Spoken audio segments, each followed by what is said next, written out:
elephant? That can't be real. Elephants are sacred, intelligent, almost human.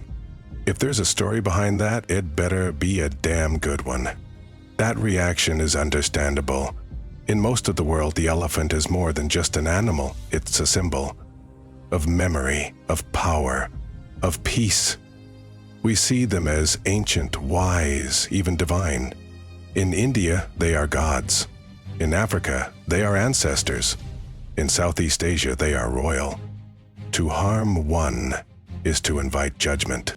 But what if one culture believed that eating the flesh of a single elephant, just once, in the rarest of circumstances, was the only way to understand the burden of memory, that the body of the elephant held not just meat, but remembrance-made flesh? Welcome to the world of the Ankole, a fictional forest mountain people who lived at the edge of the great green silence, a stretch of mist-covered jungle where the sun fell in columns and the air tasted like rain. To the Ankili, the elephant, known as Saruun, was not prey, not beast, not god. It was the memory keeper of the land. Each Saruun was thought to contain the emotional echoes of all who had walked before, human, animal, spirit.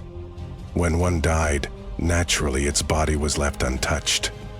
When it wept, the Ankili listened.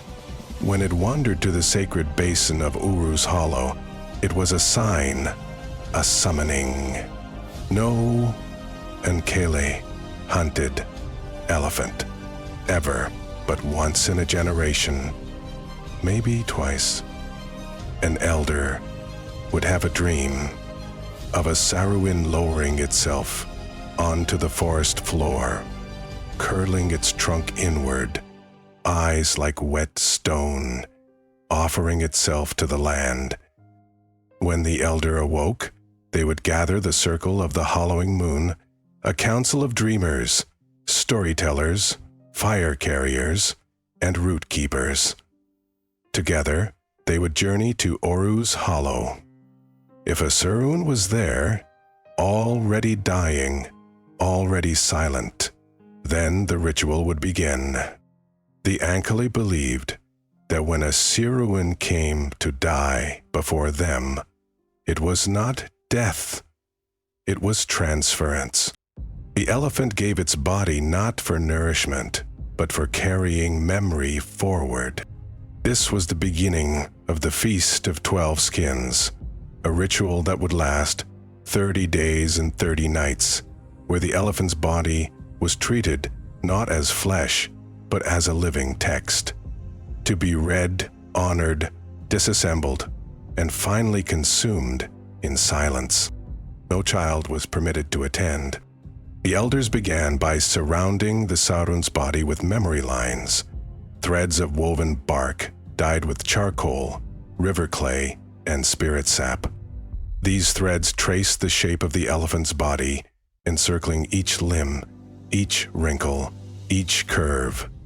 The purpose was to mirror the memory map, to create a visual language that could be read by firelight. Once the lines were placed, each elder would press their palm against the elephant's flank and whisper a name, not their own, but of someone they had lost. The elephant was seen as a vessel capable of holding grief without breaking. Then came the unwrapping, a process unlike butchery, more like unveiling, using knives carved from bone and obsidian, no metal. The Ankele peeled back the elephant's skin like opening a book. Every piece removed was folded, marked with ash symbols, and set aside in circles of salt and honey. It was believed that skin remembered touch, and thus must be treated as witness. The organs were not named but sung. Each had a song, passed down orally, reserved for this ritual only. The liver's song was a deep humming. The heart's was slow and rhythmic, sung with closed eyes. The lungs was breath itself, exhaled by all in unison. Each of the over 7 days, the elephant was prepared. no part was discarded. Bones were laid in spirals. Tusks were not removed. The Ankeli believed the tusks held final dreams, and if broken, the soul would scatter. The meat was not cooked at once. It was divided into 12 parts, the 12 skins, each representing a facet of human memory. Hunger, joy, grief, desire, betrayal, silence, wonder, forgiveness, return. Each night, one memory was honored. The meat from that skin was cooked using specific herbs, roots, and stones that corresponded to the feeling. For example, the skin of betrayal was prepared with bitter bark and fermented onion root. Forgiveness with sweet leaves and ashberry. Participants did not simply eat, they told stories, their own or their ancestors, tied to the memory being honored. Every bite was preceded by a spoken phrase, "I carry this now." There was no gluttony, the portions were small, the flavors unfamiliar. The act was not about satisfaction, but integration. On the 13th night, when all 12 skins had been eaten, there was no fire, no speech, only water and stone. The elders placed their foreheads to the earth and listened. If a name was heard in the wind, even once, they knew the Sarotun memories had joined the land.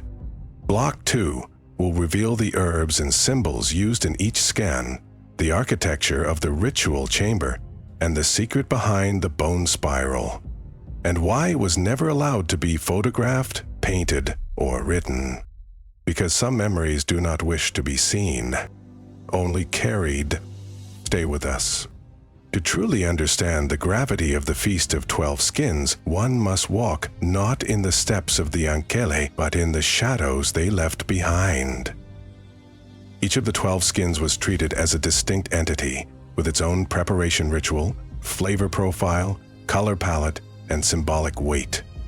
The meat taken from each corresponding region of the elephant's body was selected based on both anatomical and spiritual resonance. These were not arbitrary divisions. The Ankele mapped the Saruan's flesh according to emotional topography, each muscle storing different memories, each sinew carrying echoes of feeling. For the skin of birth, the meat came from the thick folds behind the ear, where warmth lingered and the heartbeat was closest. It was steamed over milky roots and served in woven leaves, brushed with breast milk and river honey. The skin of hunger was drawn from the belly, prepared with salt lichen and cracked seed pod, slow roasted in hollowed stones lined with fire clay. Its smell was meant to provoke ache, not pleasure. The skin of fear was taken from the shoulder, where pressure and movement intersect. It was smoked with ironwood chips and bitter ash. A piece was passed hand to hand in silence before any bite was taken. Loss came from the leg joints. It was the toughest cut, boiled over a mix of rainwater and ancestor bark. The broth was dark, consumed communally from a single bowl. Each sip was accompanied by a whispered name. Joy came from the upper back, supple, fatty, rich. It was prepared with roasted peach leaf and root sugar. Laughter was permitted here, even encouraged, but had to fade naturally. No one could force it. The skin of grief was taken from behind the eyes, a small, delicate strip that was dried, powdered, and mixed with stone tea. It was not eaten, but drunk. The taste was metallic, with notes of soil and shadow. Desire was taken from the flank, massaged with warm oils before cooking. Herbs used included blush flower, charred date leaf, and salt bark. Consumption was private, each participant given a cornered cloth to sit with, alone. Betrayal was bitter. It came from the lower spine and was fermented underground for 9 days before being revealed. Eating it required two people to face one another and place the first bite in the other's mouth. A forced trust. Silence came from the tongue if the Saroons had not been damaged. It was burned into ash and mixed with cooled fat to make a paste spread on prayer stones. The tongue was never swallowed. It was returned to earth. Wonder came from marrow, extracted from long bones broken with flint.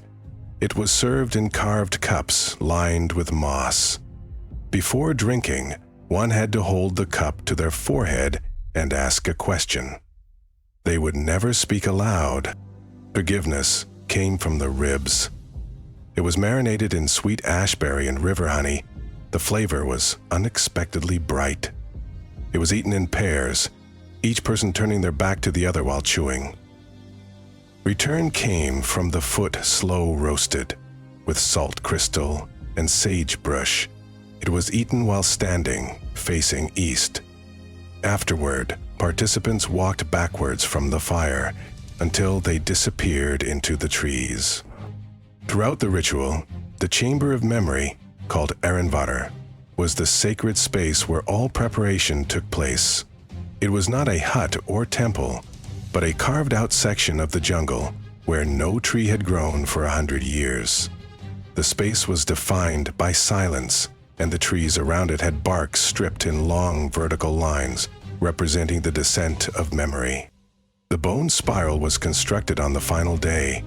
Every bone of the Saroon, except the tusks, was laid in a winding pattern that began wide and narrowed toward a single point. Participants walked the spiral path barefoot, eyes closed. At its center, a single candle of root wax was lit. It was forbidden to record the spiral. No drawing, no description beyond experience. It was said that those who tried to replicate it found their dreams corrupted, filled with inverted shapes and weeping shadows. After the spiral was walked, the tusks were buried at the foot of Uru's Hollow. No marker, no cairn, only a tree planted, one of a rare kind whose bark changed color with the seasons. The tree was called the Whisper Root, and no Ankeli dared carve it. The ritual ends, but the transformation lingers. The Feast of 12 Skins is not something the Ankele ever completed. It was something they became. Those who participated were forever altered, not just in how they walked or how they spoke, but in what they carried. It was said their breath gained weight. Their eyes stopped darting. Their feet pressed more gently into soil. These people were known as the memory-filled, not a title, but a condition. One did not announce it. Others simply began to notice. When they laughed, it was quieter. When they cried, it was fuller. When they touched trees, birds came closer. In the days after the ritual, each memory-fill was given 7 tasks. These were never assigned aloud. They were dreamed. The Ankeli believed that the Saruan's memory entered the sleeper's body through breath, coiled itself in the lungs, and unraveled in the night. One might wake knowing they had to plant a certain seed in a certain place. Another would walk without reason until they found a stranger to whom they'd whisper a name. Others would simply sit by a river and sing the sound of a forgotten voice. Each task was a form of redistribution, not of knowledge, but of burden. The elephant had carried so much. Now they would carry for it. And it changed them. Some never again ate meat. Some began to speak less, but with greater clarity. Some became healers. Others became keepers of silence. There were side effects too, dreams that bled into day, spells of dizziness when near fire, sudden floods of memory that did not belong to them. A child falling, a war song, a forgotten apology. These were accepted without fear. To carry memory was to be vulnerable to its weight. The community, in turn, created space for the memory filled. Homes were adjusted, schedules softened, loud voices hushed. In arguments, someone might say, "They carry Sarun," and that was enough. Children too young to have joined the ritual were brought into the memory indirectly. For 12 nights following the feast, they slept in shared halls, where elders told only stories that ended with the phrase, "And that too, the elephant remembered." These were not stories about the Sarun. They were about loss, change, quiet acts of courage. The goal was not to elevate the elephant, but to root the child in the same soil of remembering. In the years that followed, each participant would return to Oru's Hollow on the date of the ritual. There, they would sit by the whisper root and place one hand on the soil. If the bark was warm, it was said the Sorun still stirred beneath. No words were spoken. On the 10th year after the ritual, the memory-filled gathered once more. Not to eat, not to speak, but to walk. This was the long spiral, a mirrored journey of the bone spiral, but across the forest. Participants carried stones from the sacred chamber and placed them one by one in a line that curved for miles. It was not a path to be followed. It was a memory traced into the land. The final stone was always buried. No one saw where, no one asked. That was the point. Because in the end, memory was not about what you could carry. It was about what you were willing to set down. And what the elephant, in its final gift, trusted you to hold only long enough to let go. The forest did not mark the ritual's passing.